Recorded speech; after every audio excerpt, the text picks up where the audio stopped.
Contraluz. El lado oculto de la realidad. Bienvenidos a un programa más sobre el tema de minería ilegal en el Ecuador. Hoy tenemos a un invitado muy especial, conocedor del tema de la minería ilegal en el país, el cual nos va a compartir sus experiencias, sus conocimientos, para de esa manera contribuir como medio de comunicación alternativo a educar a nuestra sociedad de qué se trata y qué impactos tiene la minería ilegal en lo social, en lo económico y sobre todo en el tema más profundo que es seguridad en las comunidades donde se está sucediendo este fenómeno. Bueno, contamos con la presencia del ingeniero José Cueva, quien es parte del Observatorio Ambiental y Social del Norte del Ecuador, OMASNE, y del Frente Nacional Antiminero. El ingeniero es agrónomo graduado en la Escuela Superior Politécnica del Litoral, es caficultor orgánico, es fundador de la Asociación de Caficultores, es miembro del Frente Nacional Antiminero. Bueno, es un activista de primera línea en lo que es antiminería en el país, al cual le damos la más cordial bienvenida. Ingeniero, bienvenido y gracias por aceptar nuestra invitación.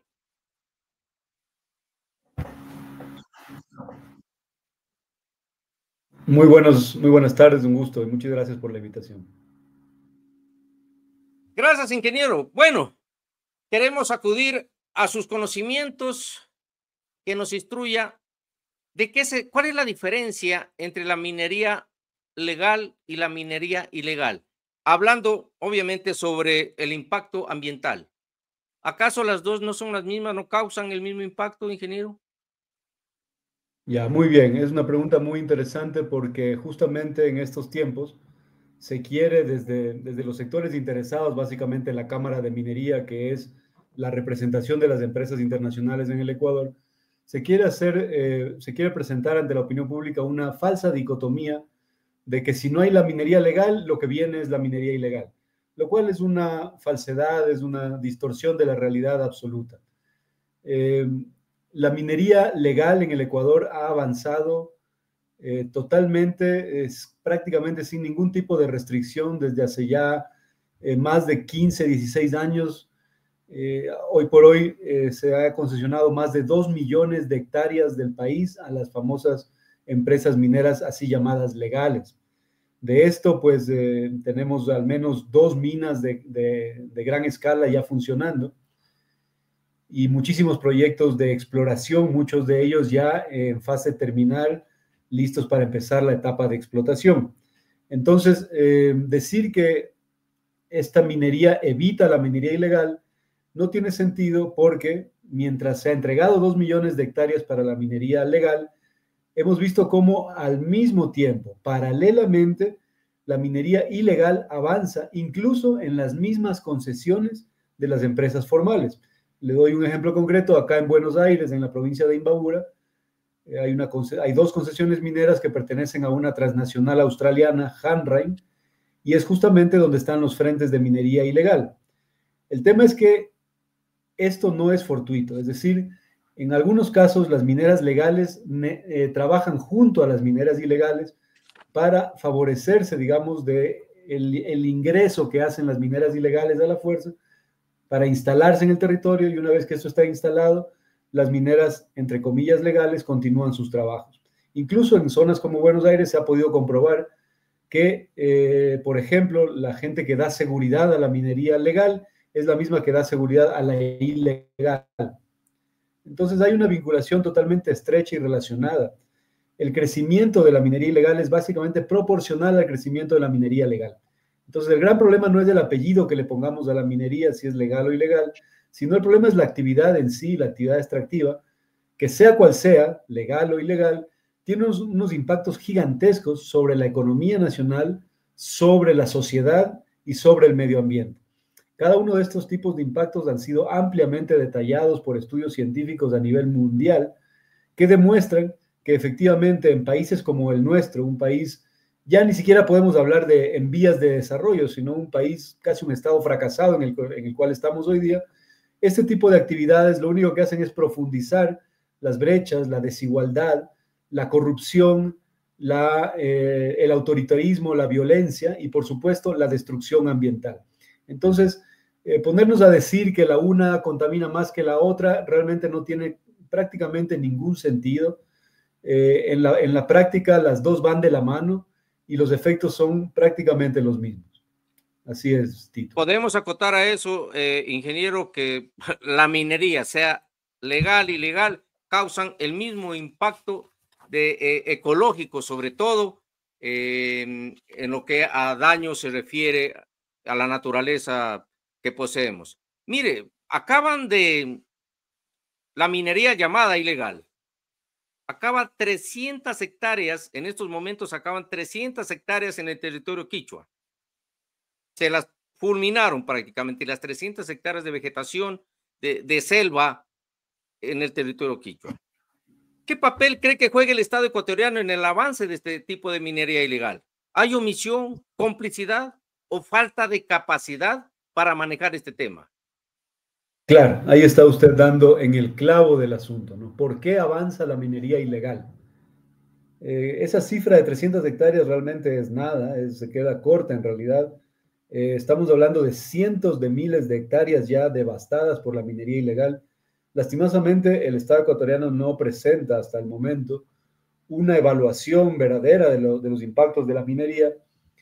No se conoce cifras oficiales, pero bastaría con recurrir a una herramienta pública como es el Google Earth, y hacer un sobrevuelo, llamémoslo así, sobre cualquiera de las importantes cuencas hidrográficas de la Amazonía ecuatoriana, Río Santiago, ¿no? O Río Quimi, o el mismo río Napo, o el Aguarico, y se puede observar la devastación absoluta en las riberas de todos estos ríos.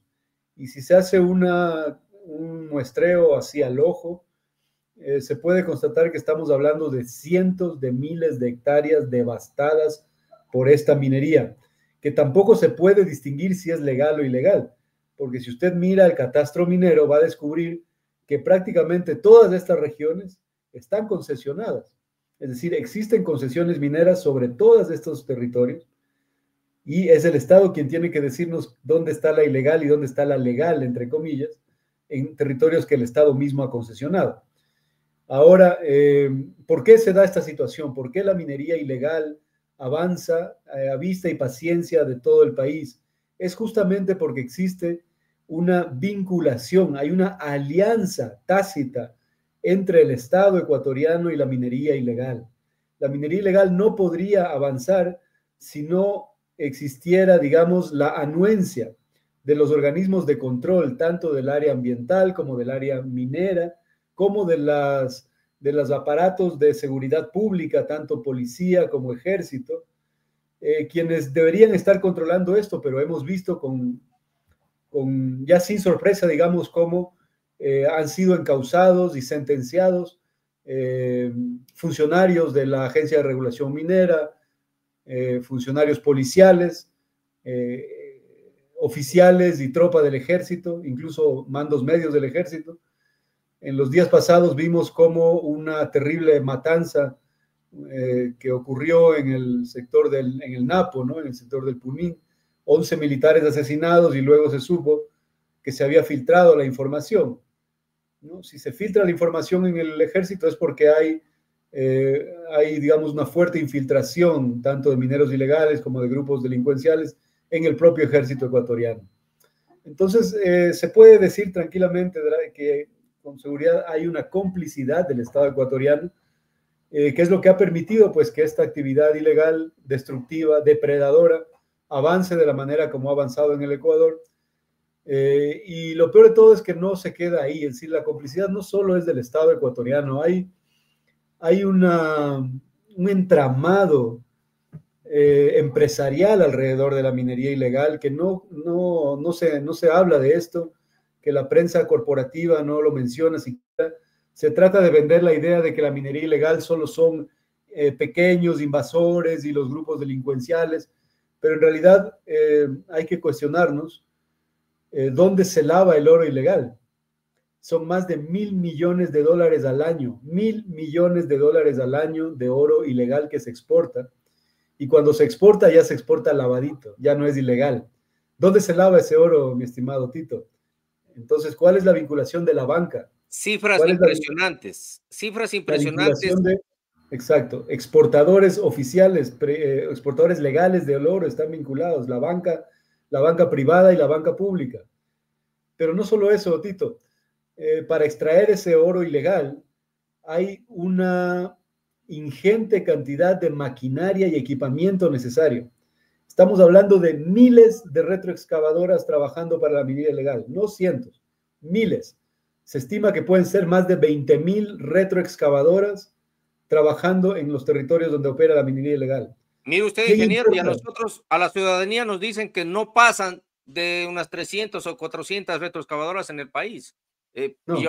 Una cifra insignificante lo que aparentemente nos dicen, ¿no? No, verá, solo para darle un ejemplo, el año anterior hubo una redada en el sector de Punín, donde justo hubo ahora la terrible matanza esta de los militares. El ejército intervino y decomisó 32 retroexcavadoras y se vendió esto como un éxito gigantesco. Pocos días después, la Defensoría del Pueblo publica un comunicado en el cual ratifica que se decomisaron 32 retroexcavadoras, pero que 250 retroexcavadoras habían sido retiradas del lugar días previos al operativo militar. 250 se pusieron a salvo por la infiltración de la información, solo en un sector, ¿no? Entonces, hablar de cifras inferiores a 1,000 no es verdad. Son más de 2,000, probablemente más, retroexcavadoras. ¿Quién importa estas maquinarias? Esas maquinarias no entran de contrabando. Esas maquinarias son importadas por las grandes compañías importadoras de maquinaria. No solo retroexcavadoras, hablamos también de volquetas, hablamos de bombas, de generadores, hablamos de todos los insumos de tipo químico que se utilizan para trabajar el oro, que son importados legalmente por las empresas de importación de productos químicos. Entonces, aquí hay todo un entramado empresarial, hay todo un giro de negocio, como dicen, vinculado a la minería ilegal, que está ocurriendo a vista y paciencia de las autoridades, que no ponen ningún tipo de control ni orden, no solo en el territorio donde están operando los invasores, pero a nivel de la economía formal, donde están todas estas empresas, desde la banca hasta los importadores, que están de una u otra manera, con buenas o malas intenciones, favoreciendo el avance de esta terrible actividad como es la minería ilegal, estimado Tito. Gracias, ingeniero. Realmente son cifras que preocupan a la sociedad civil. Y el gobierno tal parece desconocer, entre comillas, me atrevo a decir, desconocer estas cifras que son acercadas a la realidad porque son emitidas de personas que están en la zona, por decir un ejemplo o un dicho, están en la zona de combate. Entonces, hay un descontraste total entre las cifras que nos da las personas que están en el lugar de los hechos a las cifras que nos emite el gobierno nacional. Bueno, sigamos. Ingeniero, la deforestación en los límites del Parque Nacional Sumaco, en Napo, en Galeras, es un área de conservación municipal del Chaco, la cual también está siendo destruida. ¿Cuál es la situación actual de las zonas protegidas de los territorios ancestrales frente al avance de la minería legal o ilegal? Porque casi ya no hay mayor diferencia según lo que nos acaba de enseñar ingeniero. Así es, la línea divisoria entre legal o ilegal en muchos casos ya se ha borrado, ya no hay línea divisoria. Mire, el tema de los territorios ancestrales es terrible. Solo hablando de concesiones mineras son más de 600,000 hectáreas que el Estado ecuatoriano ha concesionado dentro de territorios indígenas, sin procesos obligatorios de consulta previa, libre e informada que debieron aplicarse antes de otorgar las concesiones. Uno. Adicional a esto, dentro de bosques protectores, son más de 1 millón de hectáreas concesionadas en bosques protectores, donde En la época que se concesionaron era prohibido realizar actividades mineras. Obviamente, y de una manera muy ágil, los gobiernos sucesivamente han ido modificando las leyes de tal manera que se permita realizar minería en bosques protectores. Luego, el Sistema Nacional de Áreas Protegidas, donde está prohibido por la Constitución realizar actividades mineras, también está plagado de problemas mineros. Tal es el caso del Parque Nacional Podocarpus, en donde hay varios frentes de minería invasiva, minería ilegal, dentro del Parque Nacional. Es decir, ya no se está respetando esto, pese a que la Constitución así lo exige, y obviamente aquí se repite el tema de un Estado que no tiene la capacidad de controlar. Lo que usted menciona en la zona de amortiguamiento del Parque Nacional Sumaco, pero esto se da en todo el territorio nacional. Vamos a mencionar, por ejemplo, el Parque Nacional Cotacachi-Cayapas, en cuya zona de amortiguamiento está totalmente entregado a la minería, tanto a nivel de concesiones mineras como la minería ilegal, por ejemplo, en los cantones de Eloy Alfaro y San Lorenzo de la provincia de Esmeraldas, donde la invasión de la minería ilegal es absoluta en la zona de amortiguamiento del Parque Nacional Cotacachi-Cayapas. Entonces, realmente el estado de conservación de nuestras áreas protegidas está en absoluto riesgo por la minería legal e ilegal, y la afectación que ya estamos viviendo es catastrófica. La contaminación de los ríos, especialmente amazónicos, hoy por hoy, no tenemos, nuevamente volvemos al tema de la información oficial, no hay información oficial, pero evidentemente la Amazonía sigue siendo esa zona de sacrificio en donde las empresas extractivas hacen lo que les da la gana en complicidad con el Estado, y los pueblos que ahí habitan, indígenas, pero también colonos, pueblos colonos, mestizos, su salud es lo que menos le importa.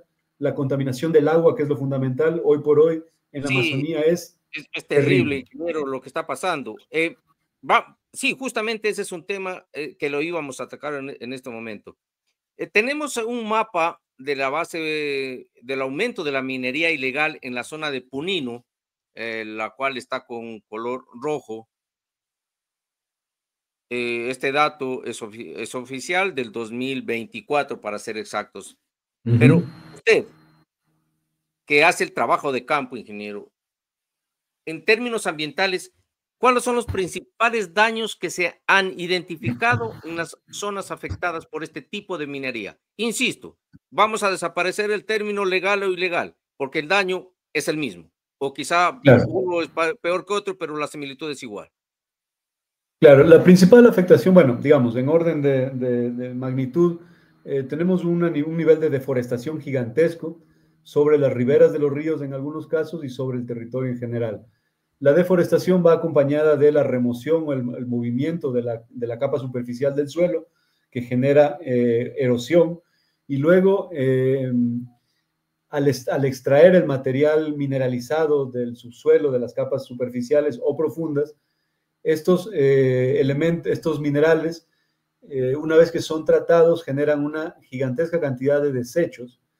La mayoría de estos desechos son metales pesados que, una vez que están expuestos al ambiente, sufren procesos de oxidación y de acidificación, que a su vez provocan la separación de los metales pesados de la roca y el transporte de estos metales y óxidos y ácidos y productos químicos a las fuentes de agua, a los cursos de agua. Por tanto, es el agua donde se va a depositar gran parte o la gran mayoría de los elementos contaminantes que genera la industria minera. Los metales pesados en el agua tienen un efecto de acumulación, tanto en los cuerpos de agua como en los organismos vivos, lo que se conoce como la bioacumulación. Es decir, a través del agua pasa a los organismos que viven en el agua, y a través de la cadena trófica, es decir, a través de la alimentación, pasan de un organismo a otro, ¿no? De el organismo presa al depredador y así sucesivamente, y se va acumulando en los organismos, incluso en los humanos. No es, digamos, de extrañarse que si se hiciera un estudio de acumulación de metales pesados en la sangre de las personas que habitan en estas zonas, se encuentre gran cantidad de metales pesados como el plomo, por ejemplo. Esto sucede en nuestro vecino país del Perú, un país minero, totalmente minero, en que hace poco tiempo nomás salió ya un informe de la ONU, de las Naciones Unidas, en el cual se indica que el 90% de la población del Perú en las zonas de explotación minera tiene niveles peligrosos de plomo en la sangre. Entonces, eso ya lo dice todo. La industria minera tiene una afectación directa en la salud de las personas a través de todos estos procesos que le indico, que empieza con la deforestación, continúa con la remoción de la capa superficial del subsuelo y luego la mezcla de los minerales, de los metales no comerciales que se quedan como desechos en los lugares donde se hace minería y que pasan a través del agua a los diferentes organismos vivos, incluyendo las personas. Entonces sí, la afectación es terrible, gigantesca, es algo que no se está midiendo en su realidad, en su verdadera dimensión, pero que nos va a costar muchísimo en el mediano y en el largo plazo. No es una novedad, ya nos pasó con el petróleo, son más de 30,000 casos de cáncer en la Amazonía ecuatoriana vinculado a los desechos del petróleo en los sistemas hídricos. Ahora, el problema con la minería es que ya no es solo la Amazonía, gran parte de la minería está en la cordillera de los Andes, de donde se abastecen de agua las ciudades del país. Entonces, lo que se nos viene van a ser procesos terribles de contaminación, de enfermedad en la población, a cambio de nada, porque los recursos que está dejando la minería no se los ve, no se los va a ver tampoco, porque en el medio de este modelo económico que tenemos, pues simplemente esos recursos económicos irán a acrecentar la corrupción, el despilfarro, el pago de la deuda externa, pero el Ecuador no verá nada más que la enfermedad de su población, estimado Tito. Gracias, ingeniero. Bueno, ante esta catástrofe ambiental que estamos viviendo, y no solo ambiental, y yo ya me atrevo a decir una catástrofe ambiental y de salubridad que está sufriendo todas las zonas donde donde han habido las explotaciones mineras.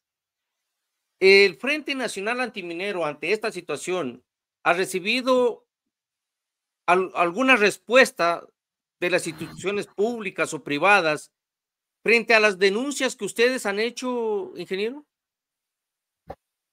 No, de ninguna manera. Por el contrario, el tema minero es algo que ya no se va a tratar con el Estado, no le interesa al Estado analizar siquiera esta problemática. Usted recordará que a raíz del paro del año 22 se establecieron las mesas de diálogo entre CONAIE y el gobierno, en ese entonces de Guillermo Lasso, y uno de los puntos importantes era justamente la problemática minera. Desde el Frente Nacional, junto con CONAIE y un sinnúmero de comunidades y organizaciones, se trabajó en toda una propuesta, no solo de reacción ante las principales afectaciones de la minería, sino de políticas públicas mineras. El gobierno hizo caso omiso.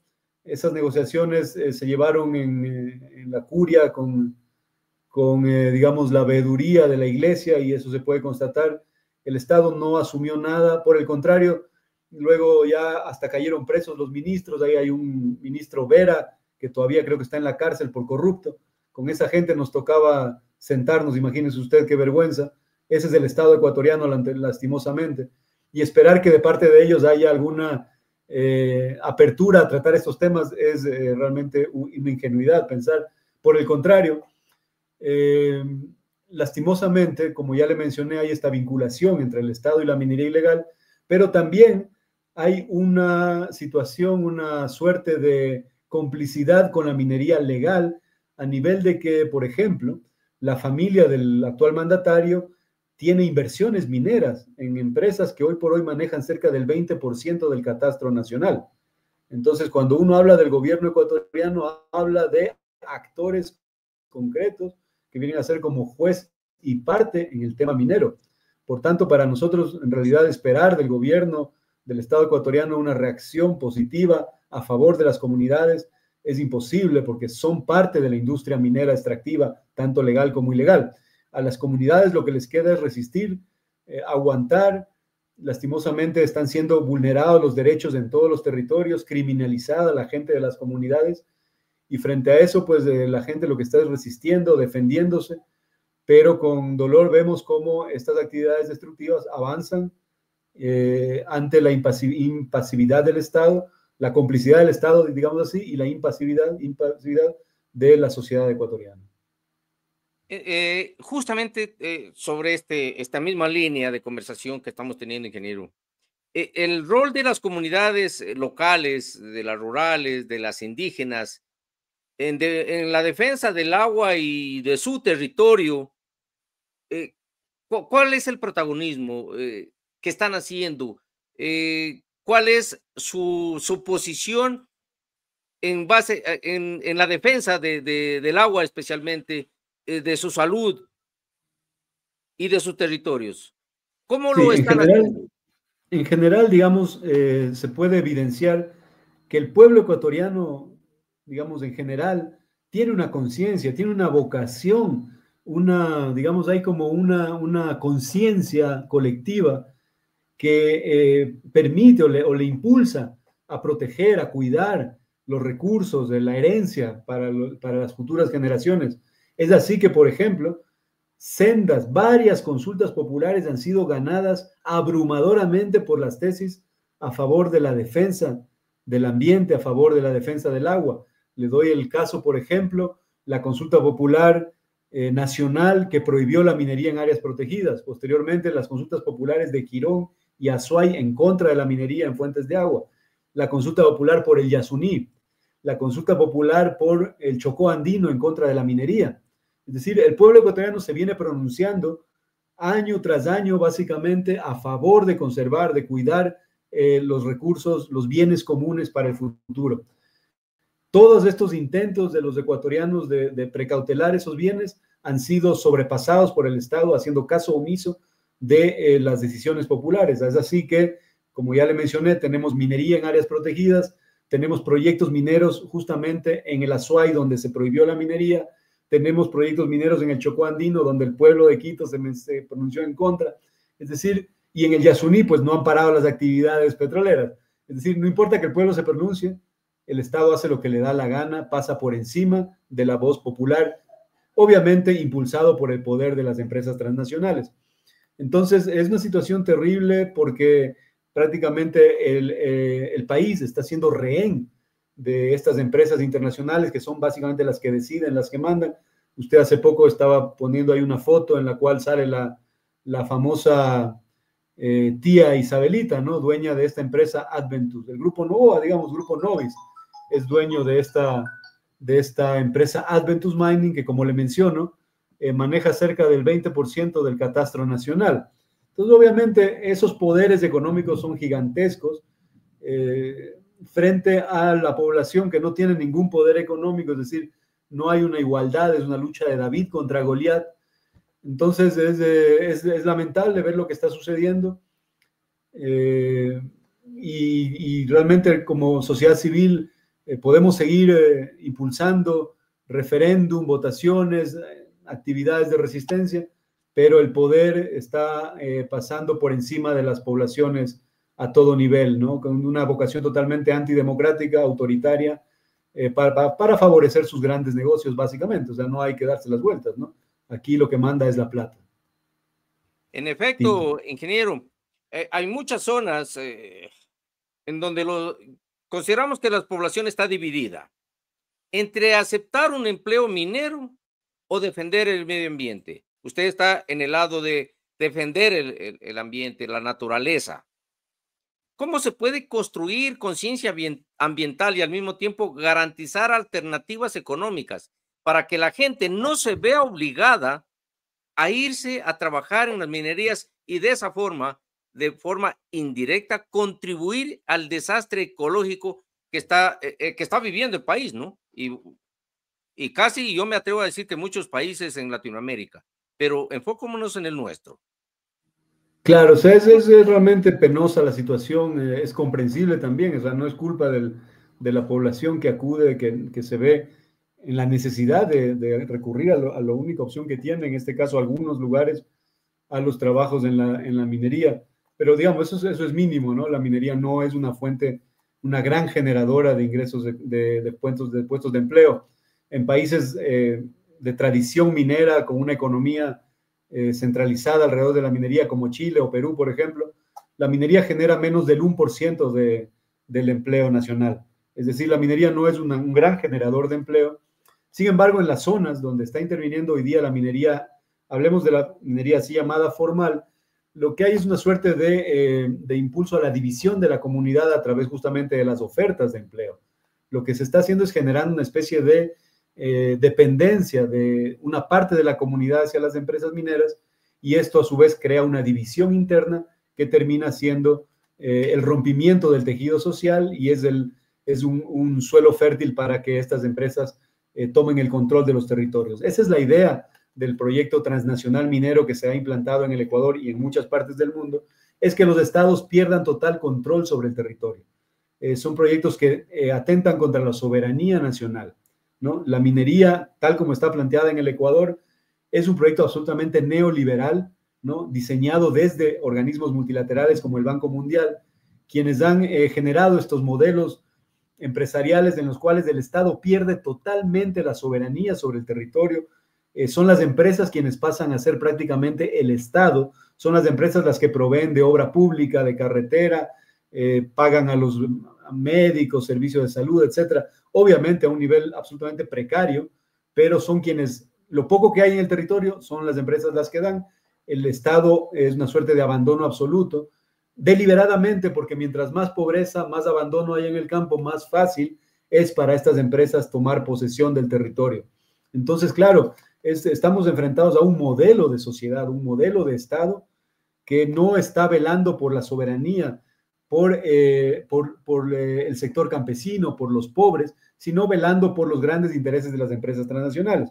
El mismo hecho de que hayan sido asesinados 11 militares en nuestro propio territorio da cuenta de la pérdida absoluta de soberanía del Estado ecuatoriano. Cuando nos dicen los neoliberales, de soberanía no se vive, la soberanía no se come, ahí está lo que pasa cuando no hay soberanía. Nuestros propios ejércitos están siendo asesinados por las empresas mineras. Entonces, en ese sentido, el modelo minero es el problema, el gran problema que genera esta dependencia, esta división en las comunidades. Deliberadamente, hablamos de un país en donde hay un 50% de pobreza en el área rural, hay un 25% de pobreza extrema. Entonces, ¿qué podemos esperar en estos territorios? Son el escenario perfecto para que estas empresas reinen a sus anchas, ¿no? Y es lo que está sucediendo lamentablemente. Entonces, aquí no se trata de oponerse porque sí a la minería, porque de ahí nos dicen, pero usted está usando una computadora que tiene partes de minerales y usas el teléfono y el carro y el avión. Claro, el problema no es en sí el uso de los minerales, el problema es que para eso hay un modelo económico que está devastando a nuestro país para favorecer el lucro de las empresas mineras, de las empresas transnacionales, no así el modelo de sociedad. Entonces el problema es el problema es el modelo de desarrollo en el cual estamos, que de lejos es para fomentar el lucro de las empresas privadas y sus grupos locales, beneficiarios, bufetes de abogados, los funcionarios vinculados y corruptos, pero el Estado del Ecuador como tal, el pueblo, la población, no gana nada. Ingeniero, ¿qué tipo de alianzas podemos hacer como sociedad civil para fortalecer la lucha contra la minería? Y obviamente contra sus impactos. O sea, ¿qué hacemos como sociedad civil? Porque si bien es cierto, el Estado nos engaña, no sabemos la realidad como las personas comunes y corrientes que estamos tras de un micrófono o en la calle, no sabemos la realidad. ¿Cómo podemos entrelazarnos, cómo podemos organizarnos como sociedad civil y luchar contra la minería? Insisto, legal o ilegal, es lo mismo. Y sobre sus impactos, ¿qué es lo que nos debe interesar como sociedad civil, ingeniero? Claro, es sumamente complicado hoy por hoy. Como vemos, hay un dominio absoluto de la narrativa oficial a través de un aparato de propaganda gigantesco que opera desde los países centrales, ¿no? Toda la batalla cultural en la cual nos han ido venciendo poco a poco en nuestros territorios, en nuestros países. Prácticamente hay una hegemonía en el discurso de que lo único que se necesita es del desarrollo, el crecimiento económico, el dinero, por encima de los bienes comunes, y ahora más que nunca tenemos una sociedad volcada hacia la derecha, pensando que a través de la empresa y del emprendimiento vamos a superar nuestros problemas, cuando en la vida real estamos viendo que nadie logra superar, no hay escalamiento en la sociedad, los pobres cada vez más pobres y los ricos cada vez más ricos. Entonces, evidentemente lo que tenemos que hacer es organizarnos. Más que para luchar contra la minería hay que cambiar el sistema, mi estimado Tito. El problema es el sistema social y económico en el que vivimos. La minería en este punto no es sino una extensión, tal vez la más burda y brutal. Bueno, creo que el narcotráfico es la más burda y brutal de las extensiones del capitalismo, pero la minería no se queda atrás. Entonces la lucha no puede ser contra una u otra brazo o tentáculo de este modelo económico. El problema realmente es el modelo social económico en el cual estamos. Lastimosamente el Ecuador sigue siendo el patio trasero de los Estados Unidos, y los Estados Unidos, como un imperio en decadencia, lo que está haciendo es trasladando sus grandes problemas a la periferia. Realmente es súper complicado para nosotros la situación, y con más razón lo que necesitaríamos sería gobiernos que de alguna manera procuren mantener algo de soberanía, algo de decisión en nuestro país y en nuestra gente a favor del pueblo. No es lo que está sucediendo, y creo que nos toca es aguantar algún tiempo más de esto. No pinta nada bien el panorama, no hay que ser ingenuos, tenemos que ser realistas, pies sobre la tierra. No pinta bien el panorama. En los próximos años lo que se ve más bien es una arremetida brutal del neoliberalismo, de las clases dominantes por encima de los sectores populares, con la misma anuencia del mismo sector popular. Es impresionante ver cómo los jóvenes viven en un mundo de fantasías que básicamente controlados por esta batalla cultural, pensando que a través del TikTok y del emprendimiento van a superar la triste realidad en la que nos desenvolvemos. Nos toca hacer muchísimo trabajo de educación popular, de organización social, para sortear estos momentos súper complicados que se nos vienen. Ya estamos viviendo una suerte de estado fallido, y en ese medio, imagínate lo peligroso que es movernos.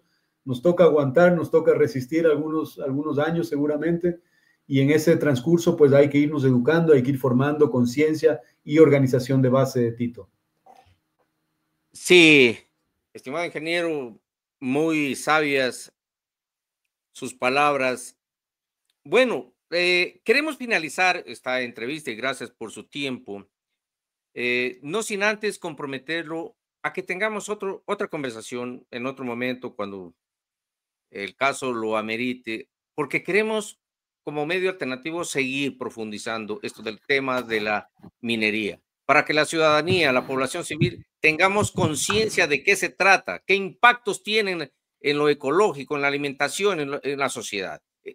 Entonces, queremos comprometerlo, estimado José, a que tengamos una próxima conversación sobre este tema. Para finalizar, ¿cuál es su mensaje para los jóvenes, los profesionales que quieran involucrarse en la defensa del medio ambiente, una lucha antiminera, que prácticamente sería el fondo del tema? Y bueno, yo el principal mensaje que podría darlos es que se eduquen, que tenemos que educarnos. Es decir, no podemos pretender avanzar, no podemos pretender cambiar la realidad, ni siquiera podemos pretender, mucho menos cambiar nuestra propia realidad si no nos educamos. Es decir, si dejamos que sea TikTok, que sabemos que simplemente las redes hoy por hoy son una caja de resonancia de lo que el poder quiere que escuchemos, es decir, no tenemos ninguna libertad en las redes sociales para aprender, para conocer, es decir, nuestros jóvenes, nuestra juventud, están siendo conducidos cual rebaño por un camino trazado desde el poder mundial. Entonces mi primera recomendación, y yo sé que no es fácil, que hay una resistencia fuerte a escuchar, es tratar de abandonar las redes sociales en ese sentido, es decir, no seguir lo que te viene por ahí y empezar a generar tu propio vía de educación y de conocimiento. Hay que aprender a leer, ya olvidamos lo que es leer, somos un país absolutamente ignorantizado, el promedio en el Ecuador es 1/3 de libro al año por habitante, así no vamos a ningún lado. Lastimosamente es la realidad, aunque suenen mis palabras anticuadas o irreales. Un país orientado por el TikTok y por Betty la Fea y por ese tipo de cosas no va a ningún lado, absolutamente, ¿no? Necesitamos realmente educarnos, y ese es un rol importante de las dirigencias, de los líderes, tienen que hacer un serio trabajo por formar a la población. Lastimosamente, tenemos también este nivel de ignorantización, y yo me atrevo a decir de lumpenización de la sociedad a todo nivel. Vemos como, por ejemplo, los líderes indígenas en el partido político Pachacuti están básicamente cual meretrices, vendiéndose al mejor postor sin ninguna propuesta de país, sin ningún plan, simplemente quien te ofrece dinero, ahí están al lado. Entonces, evidentemente no va por ahí el camino, no va por el lado de la politiquería, de ascender socialmente a través de los cargos públicos, a través de los puestitos. Tenemos que hacer un verdadero trabajo de organización, de educación desde abajo, estimado Tito. Es complicado, pero no hay otro camino. Bueno, gracias por tu tiempo, por tus palabras.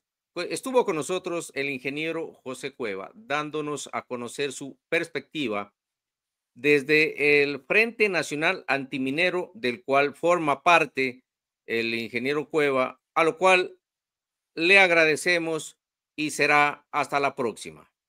Muchísimas gracias, un gusto y un abrazo fraterno.